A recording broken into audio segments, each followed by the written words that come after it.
Venid, venid a mí, no importa lo que habéis sido, porque soy yo mismo quien os ha salido al encuentro. Te llenarás de gozo al contemplar cómo el amado se desvive por sus criaturas. La verdadera devoción al corazón de Jesús. Desde España, en los dictados de Jesús al mundo, sale al encuentro para ti, por Mundo Católico, construyendo la civilización del amor.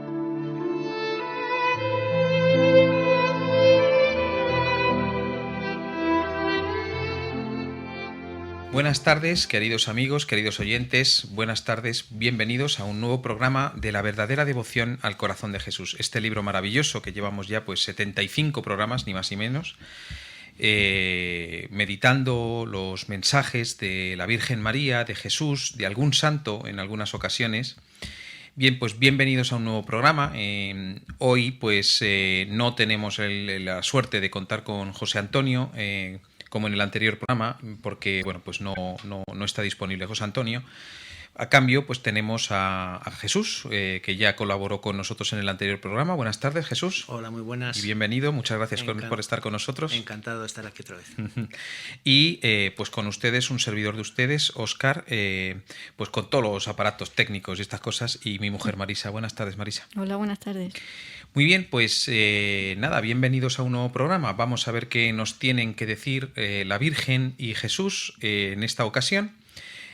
Porque el primer mensaje que vamos a leer es un mensaje de la Virgen, es un mensaje doble de la Virgen que le da a Marga los días 25 de marzo del año 2008, ya finalizando prácticamente el libro de la verdadera devoción. Y el siguiente mensaje que leeremos, el primer mensaje es muy chiquitito, muy cortito, pero el segundo mensaje es algo más largo y es de un mes después, justo un mes después, el 25 de abril del año 2008. Pues bien, comenzamos el programa ya con el plato fuerte, leyendo el primer mensaje de la Virgen María. ¿Has visto, hija? ¿Has visto? Los obreros de la mies han abandonado la mies. ¿A quién enviaré, hija? ¿Hay alguien dispuesto a ser enviado? ¿Hay alguien ahí? Hija, os llamo, os clamo. Venid, obreros, a bendecir la mies. Venid, obreros, a su mies. Hola, pequeña mía. Mi amor por vosotros es semejante, os amo como ama una madre a su hijito pequeño, aún de pecho. Mamá, ¿por qué a veces me dices lo que quiero saber? Te pregunto y respondes. Porque me gusta hacer esto con algunas de mis criaturas. ¿Y cuál es la razón? Siempre buscando un bien mayor. Contigo hago mucho bien a más gente. Quiero el bien de todas mis criaturas, y para eso empleo algunas. Sois como mis altavoces. A través de vosotras llego a muchas almas. Despierto, curo, cuido y alimento alguna, y esa me sirve de altavoz. Es la inteligencia de Dios. ¿Los planes de Dios? Sí, los medios que Él emplea. Sois medios empleados por Él, cauces. Oh pequeña, pequeña, hija, tengo que decirte que veas lo que veas, no temas. Te pongo como signo de contradicción. Por tu medio muchos tropezarán y a otros elevarás. Oh los tiempos de la gran tribulación. Oh caminad, qué oscuro se ha vuelto el camino, qué estrecho. Pero en medio de esos caminos yo preparo profetas de la salvación que indicarán a mi grey el camino a seguir.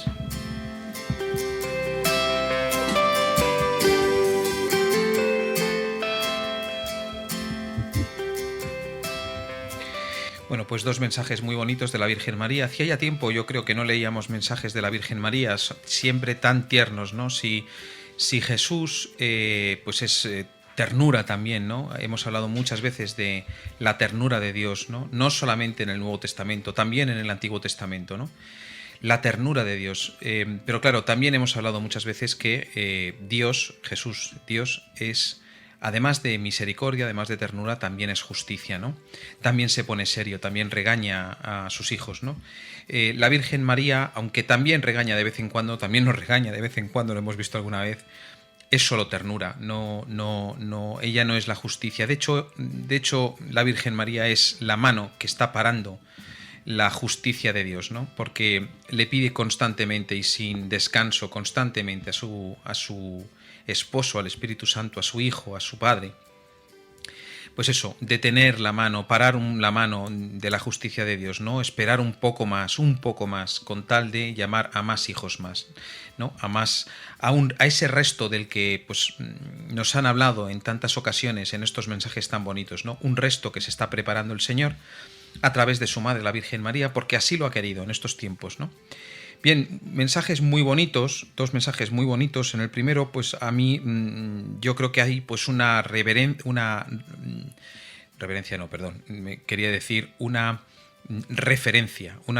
a los sacerdotes, ¿no? A los obreros de la mies, ¿no? Una doble referencia en realidad a los sacerdotes y también a nosotros, ¿no? Pero en primer lugar a los sacerdotes, ¿no? Yo creo que tenemos que darnos cuenta y caer en la cuenta, ¿no? De la importancia que tienen los sacerdotes. Tenemos que, y la Virgen María nos lo dice aquí, ¿no? Tenemos que darnos cuenta de la importancia tremenda que tienen los sacerdotes más que nunca en estos momentos, ¿no? Si la han tenido de siempre, más que nunca en estos momentos, porque hoy en día hacen falta sacerdotes para llevar a la gente a Dios, ¿no? Hay una falta tremenda de Dios en el mundo, hay una necesidad velada de tener a Dios. Velada, digo velada porque, bueno, pues porque el mundo nos está intentando hacer entender que Dios no existe, o que si existe no es lo que nosotros creemos, ¿no? Sin embargo, el hombre ha sido creado para Dios, ha sido creado para el amor, y sin él no puede descansar, ¿no? Entonces, como esta es una necesidad que, aunque esté velada, existe, y existen tantas personas, sin ese Dios no podemos vivir, no podemos tener la paz que necesitamos tener, ¿no? Y bueno, pues estos sacerdotes son los mediadores, son los que llevan las cosas del hombre a Dios y las cosas de Dios a los hombres, ¿no? Y sin ellos no podemos subsistir. Por tanto, pues la Virgen María insiste en esto, nos dice que se necesitan obreros, ¿no? Como dice la Escritura, la mies es mucha y los obreros son pocos, ¿no? Rogad pues que os envíe Dios obreros a la mies, ¿no? Y creo que es un tema en el que insiste, no sé qué os parecerá. Sí, yo la verdad es que estoy de acuerdo en nada más leer el mensaje. En primer lugar, te llama la atención el cariño, ¿no? La ternura de la Virgen. Además, hay un pie de página que efectivamente lo aclara, ¿no? Con mucho cariño. Y efectivamente, es una cosa que llama mucho la atención, ¿no? Y en referencia a lo que decías de los sacerdotes, de los obreros, pues yo también lo extendería a todo cristiano, ¿no? Porque en realidad comenta, pues como que hay gente que Jesús mismo elige para ser foco, o sea, personas foco, ¿no? Como si la pudiéramos llamar, ¿no? Que tienen esa luz especial, ¿no? Que nos atrae, que nos lleva hacia Dios, ¿no? Y efectivamente, o sea, ¿quién no conoce una persona de esas características, ¿no? Que realmente te lleva a Dios, que te acerca más a Él, que te da paz cuando hablas con Él, que su mirada, su sonrisa, ¿no? Es una cosa que te atrae muchísimo, ¿no? Pero incluso la cosa no queda ahí, porque ya no solo es esas personas especiales, sino creo que deberíamos ser todos los cristianos, ¿no? O sea, ese foco, esa luz, ¿no? Porque esa luz, lógicamente, no es nuestra, o sea, el origen no es nuestro, ¿no? Es de Dios, ¿no? Y Él la concede a las personas y somos nosotros los que tenemos que dar ese reflejo, ¿no? Y con ese esfuerzo, con esa batalla, con esa lucha. Ser altavoces, como dice la Virgen María un poquito más adelante, en el segundo mensaje. Sois mis altavoces. No sé si en algún momento os habéis preguntado, como yo me he hecho muchas veces esta pregunta, ¿no? ¿Por qué necesitan altavoces, ¿no? ¿Por qué no se manifiestan claramente, ¿no? Yo no sé si os habéis hecho alguna vez esta pregunta. A mí yo me la he hecho muchas veces, ¿no? Dices, madre, si tenéis tanta necesidad de daros a conocer al mundo, ¿por qué no lo hacéis de forma más directa? ¿Por qué utilizáis a intermediarios, ¿no? Que es lo que decías tú, Jesús, ¿no? Sí, porque además, bueno, incluso en otros mensajes también te lo explica, porque realmente dice, no puedo, o sea, hablo y no llego, como por ejemplo a los niños, porque somos los padres los que tapamos, los que creamos una barrera, y porque además te deja libertad totalmente. Si nos manifestara, o sea, incluso tan abiertamente como tú dices, Óscar, a lo mejor es cosa que casi impone. No, Dios no impone, o sea, simplemente te deja la libertad y te manifiestan otras personas, cosas que atraen, cosas que llaman la atención, y ahí es cuando se te abren los ojos, ¿no? Y dices, uy, esto me gusta, o sea, esto realmente me gusta y me atrae, o sea, que voy hacia ello, ¿no? Y es maravilloso, ¿no? Esas personas existen y todo el mundo conocemos, ¿no? Tenemos que ser nosotros de esas personas. Efectivamente, todo cristiano. Es la Claro. inteligencia, es la inteligencia de Dios, de la que habla un poquito más adelante. A lo mejor podemos no entender cómo quiere hacer las cosas el Señor, pero desde luego Él sabe cómo hacerlo, ¿no? De hecho, todos los bautizados, pues por el hecho de estarlo, pues participamos de esa triple función de Cristo, ¿no? De como sacerdote, rey y profeta, ¿no? Muy bien. En Lumen Gentium, que lo hemos estado estudiando últimamente, ¿no? Pues decía eso, ¿no? Dado que Cristo Jesús, supremo y eterno sacerdote, quiere continuar su testimonio y su servicio por medio de los laicos, los vivifica con su espíritu y los impulsa sin cesar a toda obra buena y perfecta, ¿no? O sea que, con lo cual, o sea, como bautizados, ¿no? Debemos participar de esa función sacerdotal, ¿no? Sí, como ofreciendo nuestra vida a Dios. Claro, todo cristiano. Y además yo quiero pensar que cada persona tenemos encomendados un cierto número de personas a nuestro alrededor. Lógicamente nuestros hijos, ¿no? Como luego en mensajes posteriores nos lo dirá claramente, ¿no? Nuestros hijos son la prioridad, la gente que es padre, ¿no? Pero aún así, aparte de nuestros hijos, pues otra serie de personas que tenemos encomendada, que realmente tendríamos que ser eso justamente, foco para ellas, ¿no? Igual que otros lo son para nosotros, pues nosotros también tenemos esa función, ¿no? Y yo pensaba también en que el lugar por excelencia de ofrecerse a Dios, ¿no? Como un sacerdote, pues en la misa, ¿no? La Santa Misa, donde los sacrificios que se ofrecen en ella, en el momento del ofertorio, pues como que pasan por un túnel del tiempo, ¿no? Y lo que yo ofrezco hoy pasa a formar parte de la eternidad, ¿no? de Dios, y por eso el momento del ofertorio pues es tan importante dentro de la misa, ¿no? Y yo lo vi muy bien reflejado en la película del Gran Milagro, que viene como muy bien explicada así Sí, es la muy misa bonita. con ojos sobrenaturales. Tantas y tantas cosas que han puesto la Virgen María y Jesús, Dios, a nuestra disposición, ¿no? La revelación en realidad se terminó, se completó, no que se terminara, se completó con la venida de Jesucristo, la primera venida de Jesucristo, ¿no? En ese momento, esa es la plenitud de los tiempos, en ese momento se habla de la plenitud de los tiempos. ¿Por qué? Porque la revelación se completa, está completa en ese momento, ¿no? Y ya está, no hay más que decir. Bueno, no es que no haya más que decir, se ha ido completando, se ha ido matizando a lo largo de la historia, de estos 2000 años de historia ya, después de la venida de Jesucristo, se ha ido matizando de tantas maneras, ¿no? Dios ha puesto muchas herramientas a nuestra disposición, profetas que ha seguido habiendo en estos 2000 años, que los sigue habiendo hoy, que de hecho podríamos hablar de la cantidad de profetas que hoy hay en el mundo, ¿no? Normalmente además suele coincidir cuando hay más necesidad y cuando la Iglesia no responde tanto, ¿no? Cuando la Iglesia está pasando por momentos difíciles, y no cabe duda que pasamos. Por su pasión, como veremos en el posterior mensaje. Efectivamente, en el posterior mensaje hablará de esto, ¿no? De la pasión de la Iglesia. Pues estamos atravesando ese tiempo, ¿no?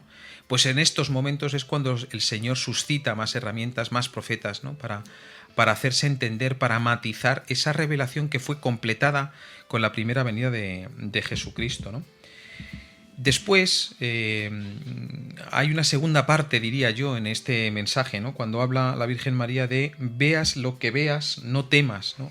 Ahí no sé si a lo mejor pues podríamos llegar a tener miedo, ¿no? De lo que está diciendo aquí, ¿no? Pero bueno, nos lo dijo Jesucristo en el Evangelio, ¿no? Dice, cuando veáis guerras y rumores de guerras, no temáis, ¿no? Porque es simplemente el comienzo de lo que tiene que pasar, ¿no? No sabemos, no podemos afirmarlo porque los tiempos solamente los conoce Dios.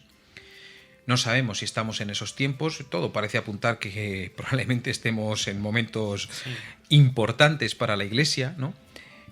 No sabemos, tenemos que estar preparados, pero tenemos que también estar abiertos a los signos de los tiempos, a entender los signos de los tiempos. Nos lo pide Jesús en tantos mensajes también de este libro, ¿no? Sí. Que estemos atentos a eso. Justamente en este mensaje también, pues eso, con lo que tú decías, hace una pequeña referencia a la gran tribulación, ¿no? Que normalmente siempre pues nos avisa, realmente, pues va a ser oscuro, va a ser difícil, pero nos anima a la vez. No os preocupéis, o sea, yo voy a estar con vosotros. A mí una de las frases que más me gusta del Evangelio es: yo estaré con vosotros hasta el fin del mundo. O sea, eso es una esperanza grandísima, o sea, con tranquilidad, ¿no? Será difícil, pero con él y con ella. Será un camino oscuro, como dice más adelante, ¿no? La Virgen. Qué oscuro se ha vuelto el camino, qué estrecho. pues claro que se ha vuelto estrecho, aunque a lo mejor no nos demos cuenta. A lo mejor nos podemos llegar a llevar la sorpresa de pensar que va a ser mucho peor de lo que pensamos, pero claro, hay que tener en cuenta que estamos viviendo en un momento que somos hijos de nuestro tiempo, que nosotros no hemos vivido tiempos mucho mejores, ¿no? Sino que estamos viviendo el tiempo que nos ha tocado vivir, que consideramos o llegamos a considerar, no nosotros los que estamos haciendo este programa y muy probablemente los oyentes que nos escuchan, ¿no? Pero mayoritariamente hoy en día la mayoría de la gente piensa que estamos viviendo tiempos normales, que es normal. Y no es normal, estamos viviendo tiempos extraordinarios, ¿no? Donde el pecado se ve como normal, donde al bien se le llama mal y al mal se le llama bien, ¿no? Entonces, claro, en esos momentos de tanta confusión, pues claro, podemos llegar a pensar que tampoco es tan malo este momento, ¿no? Y podemos incluso llegar a pensar a leer libros como este, que todavía está por llegar lo malo, ¿no? Pues sí, efectivamente, todavía está por llegar mucho peor, tiempos mucho peores, ¿no? Pero a lo mejor nos sorprendemos, ¿no? Porque ¿qué más se puede pedir ya en ese ejercicio de maldad, en esa perfección de la maldad, ¿no? Yo creo que poco cabe esperar, no sé qué os parece. Sí, hombre, yo creo que la maldad siempre tiene sus ramificaciones y siempre puede llegar a más, seguro, ¿no? Y además de lo que nosotros no somos capaces de ver o de lo que existe en el mundo, ¿no? Que es como, esa es otra, efectivamente. Sí, como que en otros muchos mensajes también se refleja claramente cuando dice el hedor que sube de la tierra, ¿no? Eso es terrible, ¿no? Eso realmente es terrible. Pero sobre todo que sí, que tendremos una gran tribulación, lo pasaremos mal, sufriremos todos juntos, pero con ayuda de Dios. O sea, es imposible pensar en esos tiempos, incluso que ya estamos inmersos, como tú decías, sin la ayuda de Dios. O sea, es imposible. O sea, no se va a poder soportar. Entonces, pues nada, tranquilamente, en la mano de la Virgen y hacia adelante, ¿no? Con ánimo. Haciéndole caso. Exactamente. Porque al final del todo dice: pero en medio de esos caminos yo preparo profetas de la salvación que indicarán a mi grey el camino a seguir. Exacto, personas foco. Nos está prometiendo a la Virgen María que sabremos por dónde tenemos que ir, ¿no? Sufriremos y nos ofreceremos los que queramos como víctimas, ¿no? Como yo me ofrezco como víctima, como hacía Santa Teresita del Niño Jesús, que qué lista era. Dice, en vez de ofrecerme como víctima de la justicia, me ofrezco como víctima del amor, ¿no? Qué lista, era lista. Y además sabemos que para llegar al cielo hay que sufrir, quiero decir, como sufrió Jesucristo. O sea, eso es impepinable. Y eso no se va a cambiar, ¿no? Entonces, pues... Muy bien, pues como siempre, que se nos queda corto el tiempo para seguir comentando todo lo que nos dice la Virgen María, pero que tenemos que continuar, que además está bien, ¿no? Porque así damos pie a nuestros oyentes a que también saquen sus propias reflexiones, ¿no? Y no lo hagamos todos nosotros, y porque además es que leer la Escritura y al fin y al cabo leer palabras de Jesús en estos libros siempre a todas las personas es muy común, ¿no? Que a cada uno nos diga algo distinto, ¿no? Yo me doy cuenta, ¿no? Cuando preparamos los mensajes es curiosísimo cómo a cada uno nos ha dicho algo distinto completamente, ¿no? Y a lo mejor en un texto muy pequeño, que tampoco son muy grandes, ¿no? Bien, pues pasamos entonces a leer el segundo mensaje del día, ¿no? Que es un mensaje que en esta ocasión ya no es la Virgen María, sino que es el propio Jesús, un mensaje de Jesús a Marga, que le da el día 15 de marzo, nos retrotraemos un poco al pasado, del año 2005. Margarita querida de mi corazón de padre, corazón de Dios, oh, yo amo a todos los hombres, y mira, los hombres no me corresponden, es aún más, se condenan por rechazarme. Y mira, vuestros hijos no conocen el amor de Dios, los hijos de esta generación no conocen el amor de Dios, sus padres no les muestran amor. Los hijos no conocen ni el amor de Dios del cielo ni su reflejo en la tierra. ¿Sabéis que intento hablar con ellos y no puedo? No hay silencio, no hay escucha. Yo no me puedo comunicar ni aun a las almas de mis inocentes, a quienes vosotros asesináis día tras día. Nacen para morir, mueren antes de nacer. Hija mía, la perversión en algunos inocentes clama al cielo, y de esto, ¿a quién he de pedir cuentas? Pensadlo. Hija mía, observa a esta generación, ¿a quién le he de comparar? ¿A Sodoma y Gomorra? No, aún más. Que sepas, hija mía, que no tiene parangón el pecado al que ha llegado esta generación. Y yo he de decir de parte de mi padre, basta. ¿Para qué continuar dejando que nazcan más hijos para la muerte? Esto vamos a frenarlo ya. No se puede esperar por más tiempo. Venid conmigo, los hijos de la luz. Vayan los hijos de las tinieblas con las tinieblas. En esta hora de la pasión de mi iglesia quiero deciros, quiero asociaros a mí, quiero uniros estrechamente a mí, introduciros en mi corazón, para que paséis la pasión ahí, en ese lugar central. Observad cómo cada vez más los que no creen en mí se van distanciando y distanciando de vosotros hasta crear un abismo imposible de franquear. Observad cómo los hijos de las tinieblas son cada vez más hijos de las tinieblas, y los hijos de la luz, sed cada vez más hijos de la luz. Abandonad todos los caminos mundanos, entrad por la puerta estrecha. ¿Cómo es la puerta de mi herida? Estrecha, es el filo de una lanza. Ancho es el camino que lleva a la perdición, es estrecho el camino que lleva a la salvación. Y te dirán, ¿cómo entramos por el camino? Venid y os lo diré, a cada uno. Tengo un modo para cada uno. Venid aquí a preguntármelo, preguntadme, Señor, ¿tú quieres tener intimidad conmigo? Y oíd, escuchad la respuesta.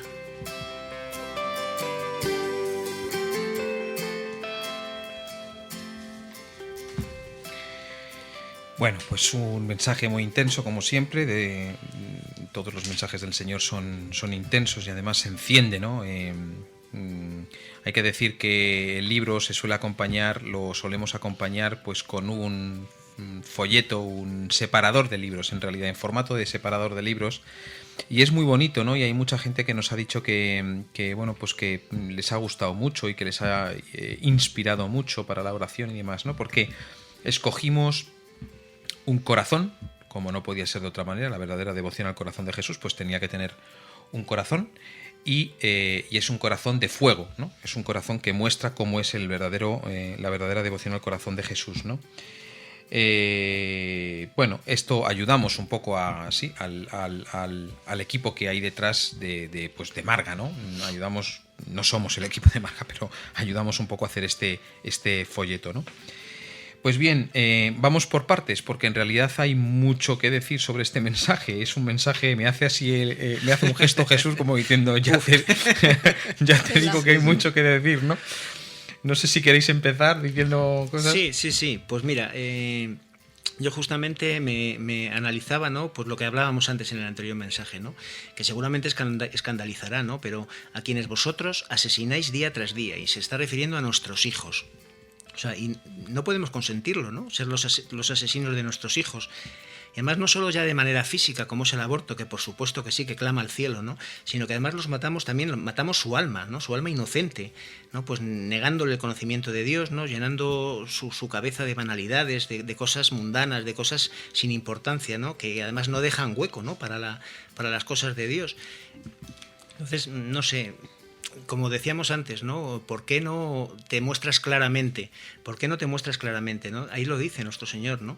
Quiero hablarles, pero no puedo. Qué triste, ¿no? O sea, yo no me quiero imaginar de verdad en un juicio personal que el Señor me esté diciendo estas cosas. O sea, has asesinado el alma de tu hijo. Dios mío, o sea, qué horror.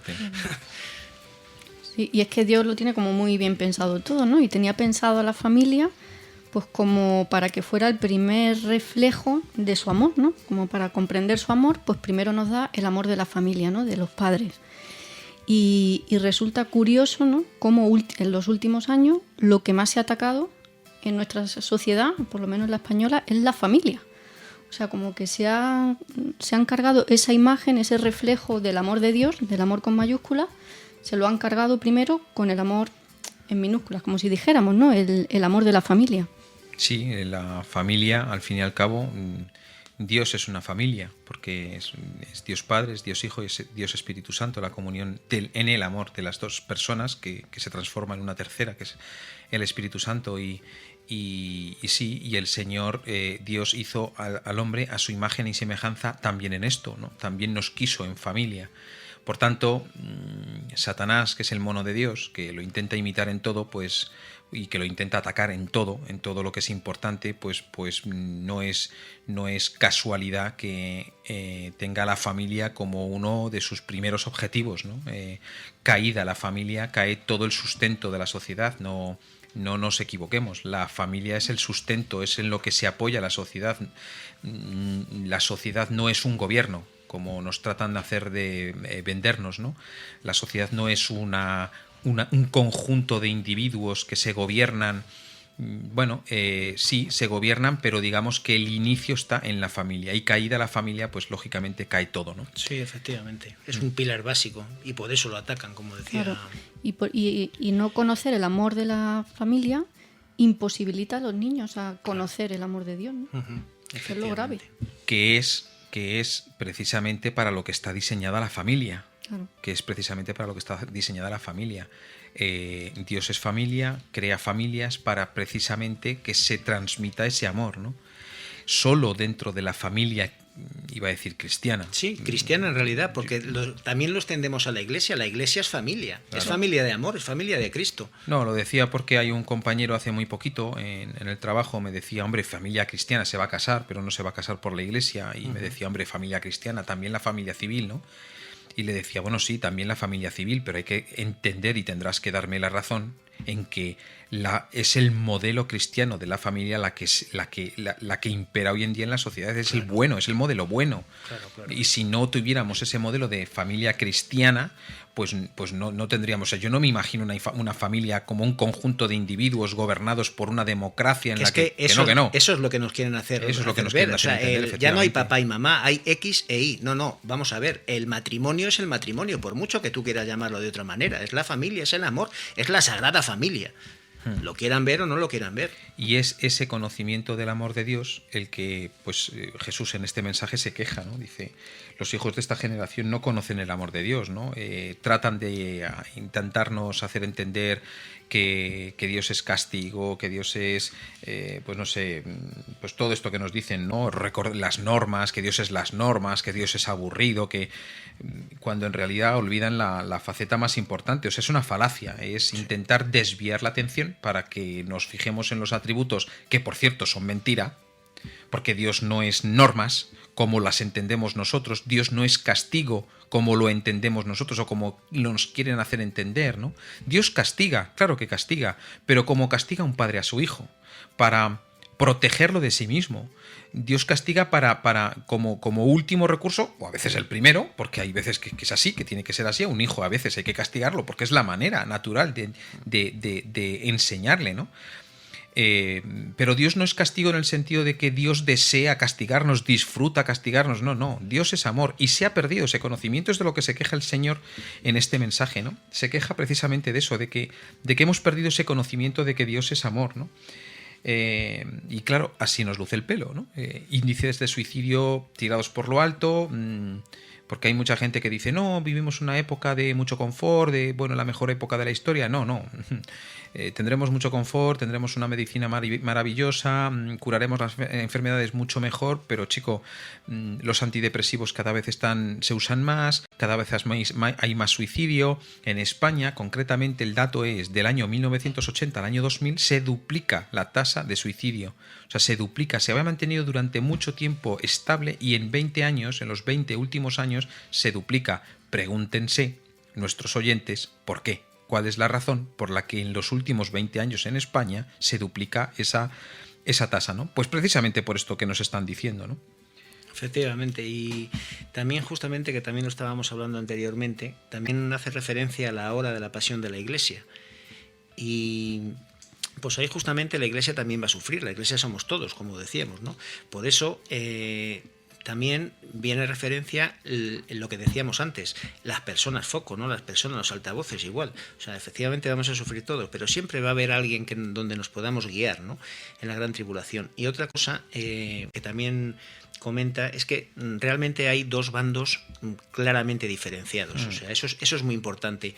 Es el bando de Cristo o el bando de Satanás. Y no hay otra cosa. O sea, y la fuerza viene o de un lado o de otro. Y no hay, ahí sí que no hay distintos colores ni medianeces. No, o eres de uno o eres de otro.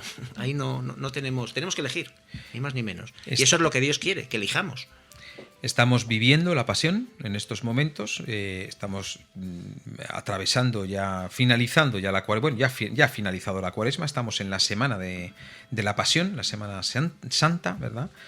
Y toca meditar sobre la pasión. En el intermedio que haremos, en el hueco que hacemos en el intermedio, pues hablaremos un poco sobre este tema de la pasión, ¿no? Pero efectivamente, como dices muy bien, Jesús, como dices muy bien Jesús y como dice Jesús en el mensaje, en mayúsculas, es la hora de la pasión, es la hora de la pasión, ¿no? Es la hora de la pasión, él ya la sufrió. Bueno, en realidad no recordamos ese momento, no, lo revivimos, se vuelve a repetir por un misterio inmenso que no podemos acertar a comprender. La pasión se vuelve a repetir. El Señor no ha dejado de sufrir, sigue sufriendo porque lo vemos en estos mensajes, ¿no? Sigue sufriendo, se repite de nuevo la pasión ya de forma incruenta, se repite la entrega de Jesús en la cruz ya de forma incruenta, pero se repite y se repetirá, y es lo que decías, ¿no, Jesús? Se repetirá para la Iglesia, ¿no? Es un momento, pues, importante, y es un momento en el que tenemos que reflexionar mucho. Tenemos que ir terminando porque ya se nos acaba el tiempo para este mensaje, pero es un momento en el que yo diría, ¿no? Es un buen momento, es el mejor momento del año para reflexionar. Como decía nuestro Papa Francisco, ¿no?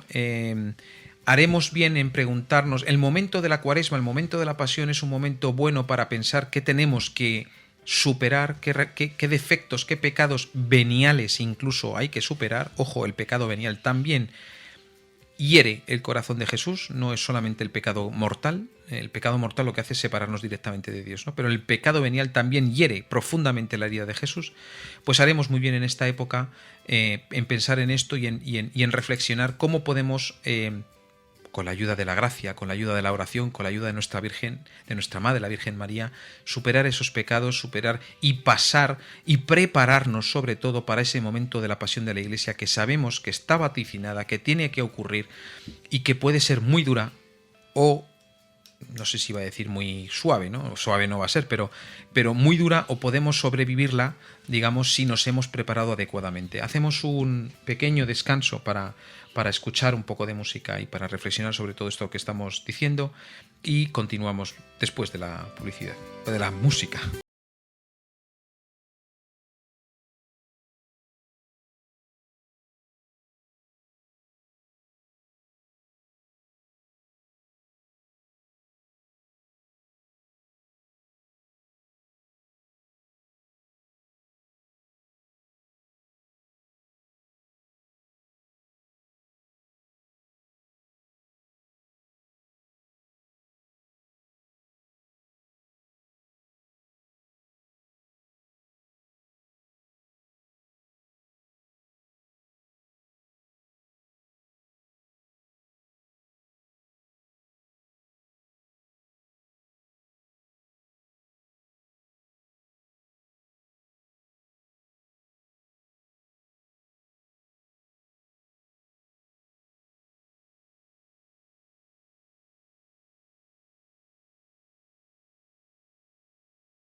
pues después de la vuelta de este momento de pequeño momento de música para reflexionar sobre todo lo que hemos estado diciendo y sobre todo sobre los mensajes las palabras que nos han dirigido nuestra Madre, la Virgen María, y su Hijo, y nuestro Dios, nuestro Señor Jesucristo, pues volvemos, como decíamos, al bloque este intermedio en el que solemos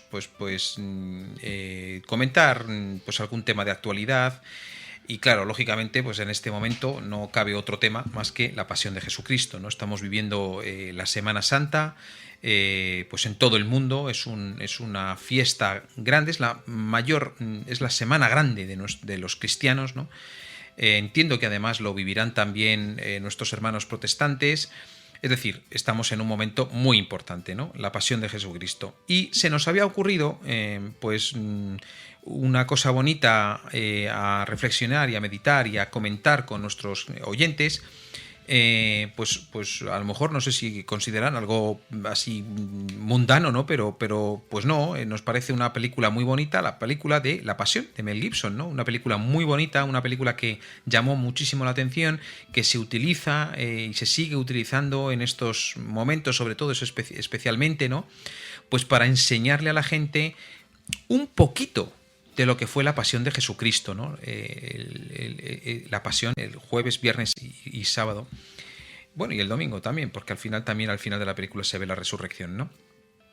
Un poquito, porque en realidad pues está más que demostrado, ¿no? que fue mucho peor de lo que se ve en la película. Hay mucha gente que ve la película, yo se lo suelo decir, se lo he dicho en alguna ocasión a algún sacerdote: padre, ponga usted como penitencia a los penitentes que veamos la película de La Pasión de Mel Gibson, ¿no?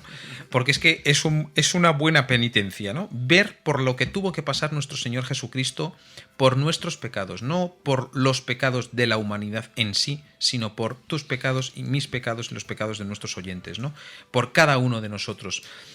Entonces, bueno, pues se nos había ocurrido esto, comentar un poco las anécdotas de esta película, que es muy bonita. No vamos a comentar la película entera, claro, lógicamente, pero sí algunas anécdotas que se nos han ido ocurriendo pues a lo largo de, de ver la película. Hace muy poquito tuvimos la suerte de contar con un sacerdote que estuvo implicado directamente en el rodaje, el padre Miguel Segura, implicado en el rodaje de la película, acudiendo a los rodajes de la película, y que pues nos pudo contar muchos detalles sobre la película muy bonitos, ¿no? Entonces, bueno, pues vamos a ir comentando, incluso pues si os ocurre o si el espíritu os mueve a contar qué partes de la película os gustaron más, pues fenomenal, ¿no?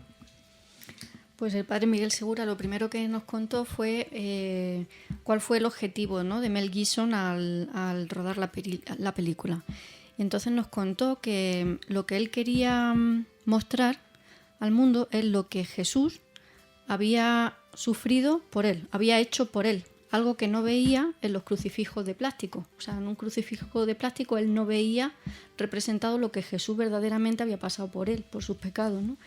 Y lo que se propuso Mel Gibson pues fue esto, mostrar el dolor que pasó Jesús en la pasión por sus pecados. Sí, hombre.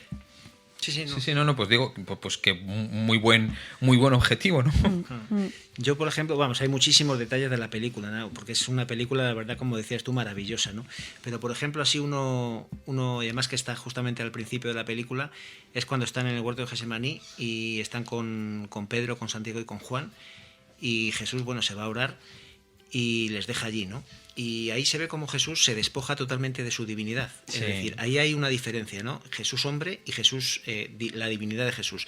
Se despoja de la divinidad y se queda como hombre, pero como hombre verdaderamente, soportando toda esa... Se esconde, ¿no? Esa divinidad. Efectivamente. Y, no sé, se queda, despojado de todo, ¿no? Y se queda con angustia, se queda con desesperación, se queda con alejamiento de Dios, no lo siente, entonces pide ayuda, ¿no? Y sale a pedir ayuda a sus amigos y resulta que sus amigos están durmiendo, ni más ni menos que durmiendo, les están echando una cabezadita que les está, el demonio, ¿no? Que está ahí, ¿no? A ver si se duermen y no hacen lo que tienen que hacer, ¿no? Eso me llamó mucho la atención. En ese momento hay una escena muy bonita, muy bonita al final, ¿no? Que es cuando Lucifer se le presenta a Jesús. Jesús no mira a Lucifer en ningún momento, no encara el pecado, no se detiene a mirar el pecado. Una lección muy importante para nosotros: no debemos ponernos a pensar en el pecado, ponernos a meditar sobre qué ocurriría si hiciera esto o esto otro, no se debe hacer eso, ¿no? Jesús no mira a Lucifer. Y hay un detalle muy bonito porque dice la tradición, yo he oído esto mucho, que Lucifer no supo en ningún momento, hasta el momento final de la entrega y de la muerte efectiva de Jesús en la cruz, no supo quién era Jesús realmente, ¿no? Sí sabía que era él, que era un hijo de Dios, ¿no? Pero no sabía en qué medida era el hijo de Dios, ¿no? Y de hecho se lo pregunta, ¿quién eres? Le dice, ¿quién eres? ¿Quién es tu padre, no? Qué bonito el detalle ese. Además, él contaba que en ese momento, cuando Jesús está pues con el peso, ¿no?, del juicio, ¿no?, porque Jesús como que en ese momento del huerto de los olivos sentía el juicio condenatorio, o sea, de Dios. Él estaba así como siendo juzgado en ese momento y estaba siendo condenado y sentía eso, ¿no? Y Mel Gibson, como para demostrar que la entrega de Jesús fue una entrega, que no fue pues que lo mataron porque sí, pues lo refleja en cuando Jesús se levanta, ¿no? En ese momento que se levanta y pisa la serpiente, ¿no?, que le está saliendo por ahí por debajo de... Ah, sí. Jesús se levanta, es como un signo de que es Jesús el que planta cara y el que se levanta y el que se ofrece por nuestros pecados. Y de estos también hay otros detalles, ¿no? También sí. Hay varios momentos en la película en la que Jesús se levanta. Sí. Hay uno muy claves. bonito, que es cuando están flagelándolo, pues llega un momento que acaba derrumbado, ¿no? Pero en ese momento se ve una imagen de la Virgen, mira a la Virgen, y cuando la mira, se levanta. Pues es otro de los momentos en los que se ve su entrega, ¿no? En los que se ve perfectamente, efectivamente, cómo el Señor es Dios y sufriendo como un hombre, escondida a esa divinidad, pero se entrega, acepta la voluntad del Padre, ¿no? Otra de los momentos en los que se ve esta entrega es cuando lo están crucificando y uno de los romanos le grita... venga, o no sé qué es lo que le grita, ¿no? Y entonces se ve a Jesús gateando a la cruz. Sí. O sea, se sube él gateando a la cruz porque ya no puede más. Otros momentos muy bonitos de la pasión de esa película, ¿no? Son las miradas de Jesús. La mirada, por ejemplo, a Judas, ¿no?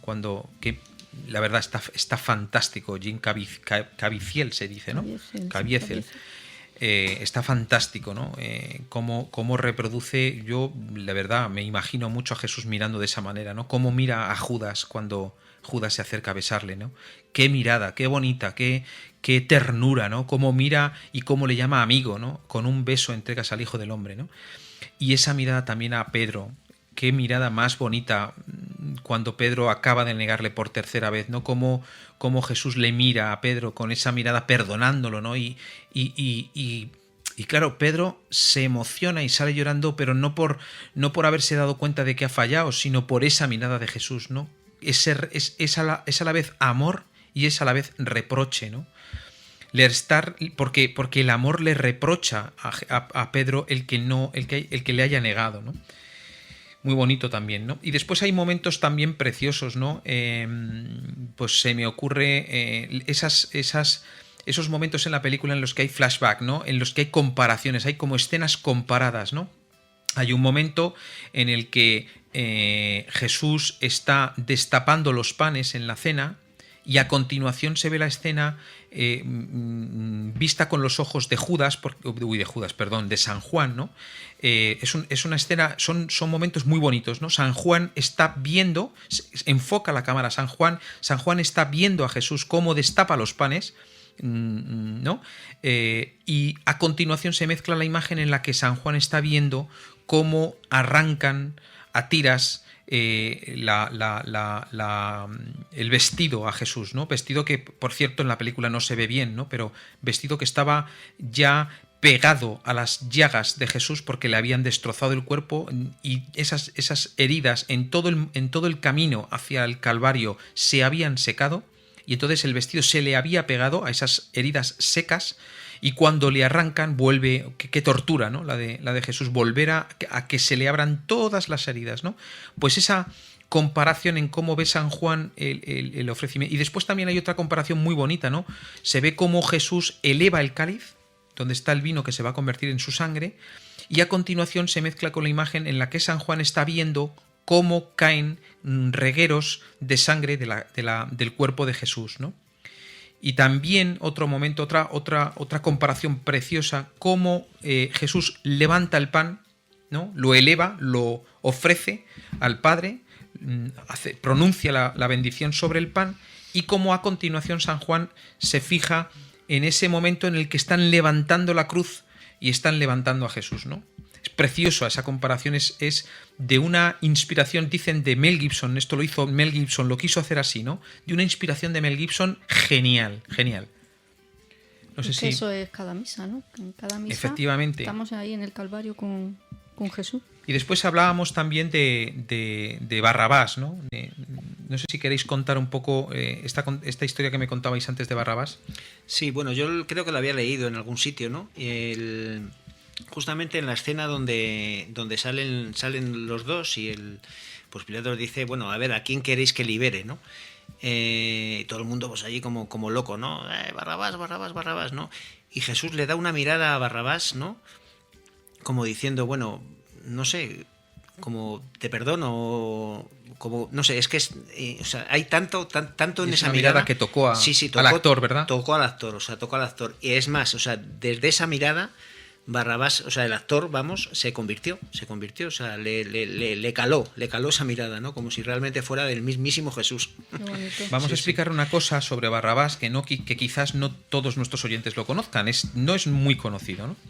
Barrabás, el nombre de Barrabás viene de la palabra bar en hebreo, bar que significa hijo y abba que significa padre, hijo del padre, que es un título mesiánico, es un título bíblico que se le suele dar al Mesías, al Hijo de Dios, ¿no? El Hijo del Padre. Él mismo, Jesucristo, se suele llamar de esta manera, el Hijo del Padre, ¿no? Entonces, es curioso como en el momento en el que Pilato ofrece intercambiar o liberar un preso, es curiosísimo cómo hace las cosas el Señor, ¿no? Cómo se ofrece el verdadero Hijo del Padre, que es Jesucristo, y Barrabás, que es el otro hijo del Padre, al estilo mundano, al estilo que realmente querían los judíos, ¿no? Porque los judíos prefieren liberar a Barrabás que liberar a Jesucristo. Y es una carambola del Señor, de Dios, preciosa, ¿no? Porque Barrabás parece ser, hay una tradición que dice que Barrabás pertenecía a un grupo, a una secta que perseguía precisamente la destrucción del pueblo romano. Digamos, todos los judíos odiaban a los romanos porque los tenían subyugados, ¿no? Pero Barrabás pertenecía a una secta que lo llevó al extremo, ¿no? Y era como el perseguir ese Mesías que esperaban los judíos, no un Mesías como el que fue Jesucristo, un Mesías, un Dios hecho carne, pero en la humildad, en la entrega. No, los judíos buscaban un Mesías de otra clase, ¿no? El rey poderoso, el guerrero, que liberara al pueblo de los hebreos, ¿no? Entonces es curiosísimo esta comparación, ¿no? Tenemos que terminar porque podríamos estar hablando de la película larguísimo tiempo porque tiene muchísimos detalles, ¿no? Tenemos que terminar, pero bueno, quedarnos con esto, ¿no? Esta comparación entre Barrabás, el hijo del Padre, al estilo hebreo, al que querían los judíos, al estilo, vamos a decir, fariseo, ¿no? El que querían en ese momento, y el verdadero Hijo del Padre, que era Jesucristo, que entregaron a la cruz, ¿no? Bueno, pues tenemos que terminar porque si no, no nos va a dar tiempo a ni siquiera leer el tercer mensaje, ¿no? Que viene a continuación. Es un mensaje también de Jesús, que Jesús da a Marga el día 31 de marzo del año 2005. Pedid perdón. Pedíos perdón unos a otros para reconciliaros, para poder reconciliaros unos con otros, para que se haga la paz entre vuestros corazones. Pedidme luz para acusaros de vuestras faltas, y sólo de vuestras faltas, pero de todas y cada una de vuestras faltas, para poder acercaros blancos y puros al día, al primer día de la semana, el domingo de resurrección, donde yo vendré blanco y reluciente para deciros: venid a mí, benditos de mi Padre, al descanso eterno, porque tuve hambre y me disteis de comer, tuve sed y me disteis de beber, estuve desnudo y me vestisteis, enfermo o en la cárcel y me visitasteis. y me responderéis: ¿cuándo, Señor, te vimos desnudo, hambriento o en la cárcel enfermo y te visitamos? Porque yo os digo, cada vez que lo hicisteis con uno de estos mis pequeñuelos, a mí me lo hicisteis.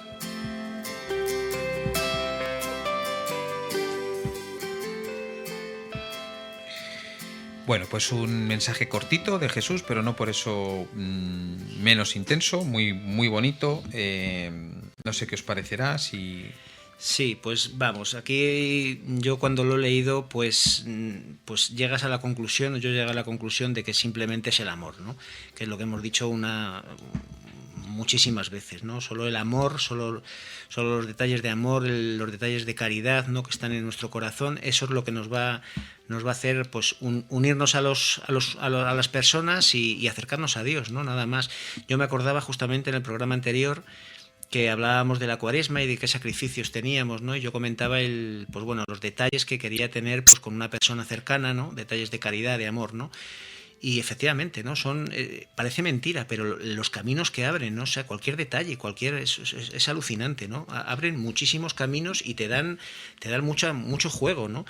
A pesar de que, bueno, que efectivamente, pues como somos así, ¿no? A veces tienes ganas de estrangular a esa persona, pero justamente por eso, por lo que te cuesta, ¿no? Con ese detalle de amor abres su corazón y abres el tuyo, ¿no? Y entonces ahí te unes con esa persona y encima te acercas a Dios. O sea que es todo en un pack. Antes estábamos reflexionando sobre la pasión, sobre la película de Mel Gibson, hablábamos de una escena bonita, ¿no? En la que, pues, Jesús en el huerto de los olivos en Getsemaní, ¿no? Cómo se le retira al Padre, ¿no? Pues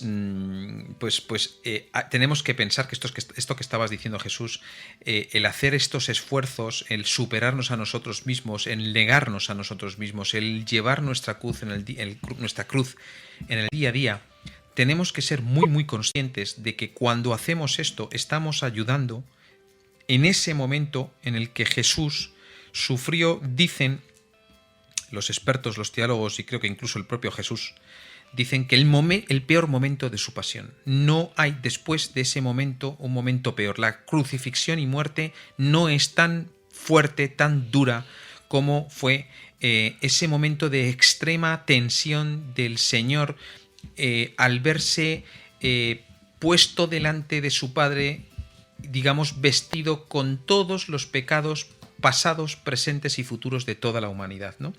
Entonces, nos tiene que ayudar mucho a sufrir con paciencia nuestras cruces, pensar que esas cruces están ayudando a nuestro Señor a soportar, ¿no? Pero no a soportar, digamos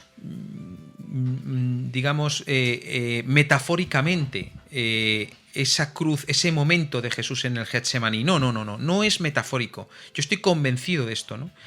Que le ayudamos realmente, que Jesucristo en ese momento fue confortado por los ángeles, haciéndole ver todas las personas también, pasadas, presentes y futuras, que querrían sufrir con paciencia sus cruces para ayudarle a él, ¿no? Esto nos tiene que ayudar muchísimo, ¿no? Sí, además es precioso, ¿no? Quiero decir, ¿no? Formamos parte de todo eso. O sea, exacto. Sí. Y luego otra cosa importante también, ¿no? Nos dice pedid luz. ¿Pero para qué? Para ver vuestras faltas. Ojo, ¿no? O sea, veladamente te está diciendo, hey, no critiques las faltas de otro, mira tus faltas. Mete la linternita, búscate y realmente, pues, confiésate de esas faltas, que es lo que te va a unir a Dios, ¿no? Sí, es que me hace gracia como lo dice Jesús, pero tienes toda la razón del mundo y te mete la eternita. Ahí. Búscate ahí. Ojo a nuestros oyentes, mucho cuidado, o en realidad sin ningún cuidado, ¿no? Pero ojo con pedir al Señor el dolor de los pecados, ojo con pedir al Señor luz, como nos pide aquí, ojo con pedir al Señor luz para acusaros de vuestras faltas, para ver nuestras faltas, ¿no? Ojo, porque el Señor se lo toma muy en serio. Yo animo y reto a nuestros oyentes, porque un servidor de ustedes lo ha hecho y les puedo asegurar que lo pasé un ratito mal. Un ratito mal. Pidan ustedes al Señor conocer la verdadera dimensión del pecado personal de cada uno de nosotros. Pídanlo, sobre todo en esta época tan especial, tan bonita, tan tan preparada para esto precisamente, tan apropiada para pedir este conocimiento y esta luz que nos pide el Señor, pídanlo y prepárense para sufrir, digamos, con paciencia, por cierto, porque ningún sufrimiento ni nos puede hacer perder la paz. Todo lo que nos hace perder la paz no viene del Señor, viene del enemigo.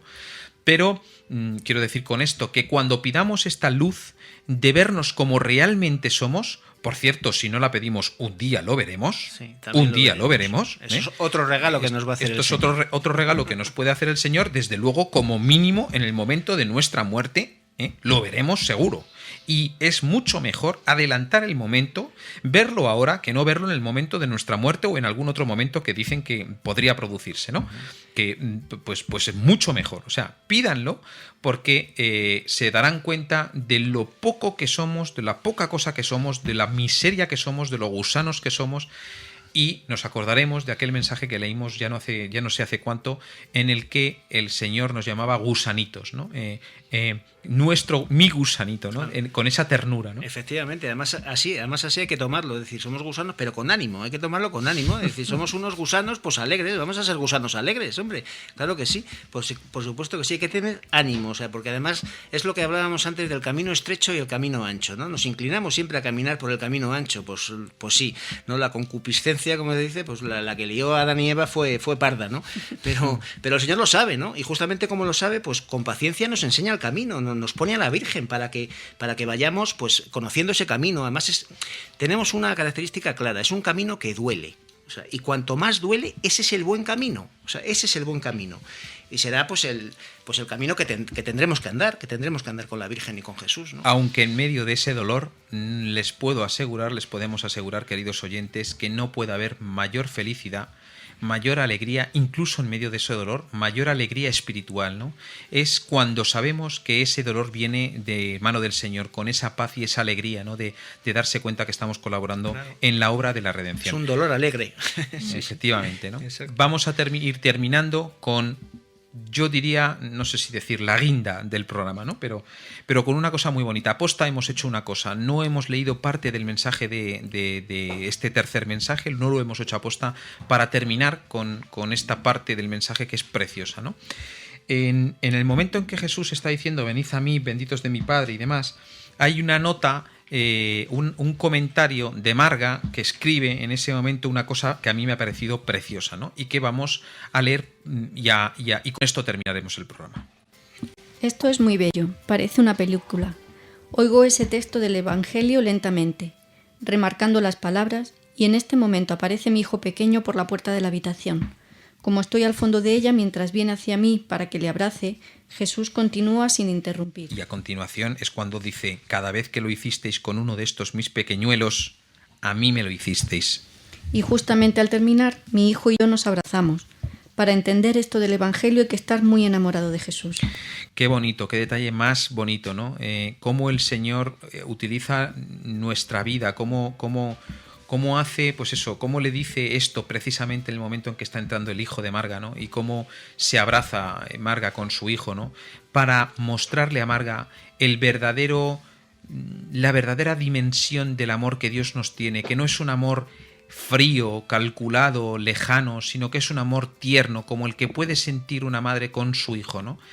Pues con esto nos vamos a quedar, vamos a terminar ya el programa, ¿no? Me parecía una guinda muy bonita, no sé qué os habrá parecido a vosotros, precioso, es preciosa, ¿no? Como siempre la ternura es la que... La ternura de Dios, una maravilla. Bueno, pues vamos a terminar ya, como hacemos normalmente en el programa, pues leyendo y comentándonos a nuestros oyentes cómo pueden conseguir este libro. Por email, la dirección de correo electrónico vdcjmexico@hotmail.com, vdcjmexico@hotmail.com y en el número de teléfono 5559-0547, 5559-0547. El buzón de dudas y sugerencias es verdaderadevoción@gmail.com, verdaderadevoción@gmail.com y la web vdcj-tomo-rojo.com. Pues nada más, queridos oyentes, muchas gracias por estar al otro hilo.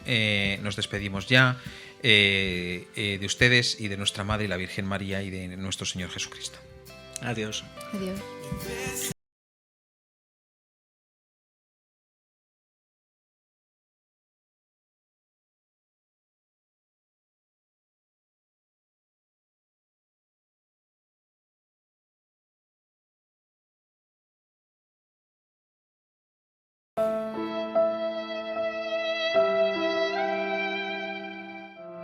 Venid, venid a mí, no importa lo que habéis sido, porque soy yo mismo quien os ha salido al encuentro. Te llenarás de gozo al contemplar cómo el amado se desvive por sus criaturas. La verdadera devoción al corazón de Jesús. Desde España, en los dictados de Jesús al mundo, sale al encuentro para ti, por Mundo Católico, construyendo la civilización del amor.